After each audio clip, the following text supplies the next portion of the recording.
Menjadi golongan manusia yang masuk surga tanpa hisab adalah tujuan setiap umat Islam.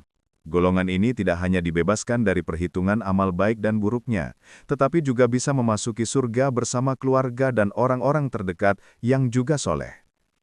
Menurut Dr. Mahir Ahmad Bulunya, dalam bukunya Surga dan Neraka, menurut Al-Quran dan As-Sunnah, golongan ini tidak hanya tidak dihisab, tetapi juga tidak ditimbang amalannya, dan bahkan tidak diberikan catatan amal saat di akhirat. Yang mereka terima hanyalah lembaran berisi kebebasan dari Allah dan Rasul-Nya. Sebuah hadis yang diriwayatkan oleh Imam Ahmad menjelaskan bahwa Rasulullah SAW bersabda bahwa beliau diberikan keutamaan berupa 70.000 orang dari umatnya yang akan masuk surga tanpa hisab. Wajah mereka bersinar seperti bulan purnama. Nabi Muhammad SAW kemudian meminta tambahan kepada Rabb-Nya, dan Allah menambahkannya, di mana setiap satu dari 70.000 orang tersebut membawa 70.000 orang lain. Hal ini menunjukkan bahwa kelak Rasulullah SAW akan memimpin rombongan besar masuk surga tanpa hisab. Dalam Al-Quran, Allah Subhanahu wa Ta'ala berfirman bahwa orang-orang yang didekatkan kepada Allah itu akan berada di dalam surga kenikmatan, yang terdiri dari segolongan besar dari umat terdahulu dan segolongan kecil dari umat yang datang kemudian. Qs Al-Waqiah 10-14. Untuk menjadi bagian dari golongan istimewa ini, diperlukan usaha yang ikhlas dan tulus dalam beramal hanya untuk Allah Subhanahu wa Ta'ala. Berikut adalah amalan-amalan yang dapat mengantarkan seorang muslim masuk surga tanpa hisab. 1. Suka meringankan beban orang lain. Salah satu amalan yang disebutkan dalam buku Alladzina yadkhulunal jannata bighairi hisab karya Abdul Nasir Baleh adalah suka meringankan beban orang lain dan membahagiakan mereka. Rasulullah SAW bersabda bahwa Allah memiliki hamba-hamba yang dikhususkan untuk meringankan beban manusia lain. Mereka yang selalu dimintai tolong, dan mereka termasuk orang-orang yang akan selamat dari siksa Allah. Meringankan beban dapat dilakukan dengan berbagai cara. Mulai dari hal kecil, memberikan senyuman, sapaan ramah, atau menjadi pendengar yang baik. Memberikan bantuan materi, berbagi rejeki, bersedekah, atau membantu biaya pendidikan. Menyediakan waktu dan tenaga, misalnya membantu tetangga pindahan atau teman mengerjakan tugas. Berdoa untuk orang lain. Ini adalah bentuk bantuan paling tulus yang dapat memberikan kekuatan bagi yang sedang kesulitan. 2. Memperbanyak zikir. Golongan berikutnya adalah mereka yang memperbanyak zikir mengingat Allah. Zikir adalah amalan yang paling bisa menyelamatkan seseorang dari siksa Allah. Allah Subhanahu wa Ta'ala memberikan sifat khusus kepada ahli zikir sebagai orang-orang khusus dan memiliki keutamaan. Rasulullah SAW menyebut mereka sebagai al-mufaridun, yaitu orang-orang yang banyak berzikir kepada Allah, baik laki-laki maupun perempuan.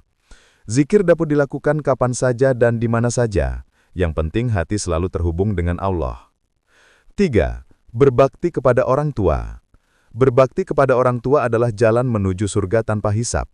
Bakti meliputi menghormati, menyayangi, merawat mereka, mendengarkan nasihat, dan berusaha membuat mereka bahagia. Rasulullah SAW bersabda, orang tua adalah pintu surga yang paling tengah. Jika engkau mau, jagalah pintu itu, atau tinggalkanlah. Allah Subhanahu wa Ta'ala memerintahkan untuk tidak menyembah selain Dia, berbuat baik kepada orang tua, tidak berkata kasar, dan selalu bertutur kata mulia kepada mereka. Qs Al-Isra ayat 23-24. 4. Istri yang taat kepada suami. Keutamaan istri yang taat kepada suami selama tidak bertentangan dengan syariat Islam juga merupakan jalan menuju surga tanpa hisab. Ketaatan berarti memenuhi hak dan kewajiban dalam rumah tangga, mendengarkan nasihat dan berusaha membahagiakan suami. Rasulullah SAW bersabda, wanita mana saja yang meninggal dunia, lantas suaminya ridho padanya, maka ia akan masuk surga. Dalam hadis lain, Nabi SAW menyebutkan bahwa jika seorang wanita menjaga sholat 5 waktu, saum pada bulannya, Ramadan, menjaga kemaluannya dan mentaati suaminya, ia akan masuk surga dari pintu mana saja yang ia kehendaki.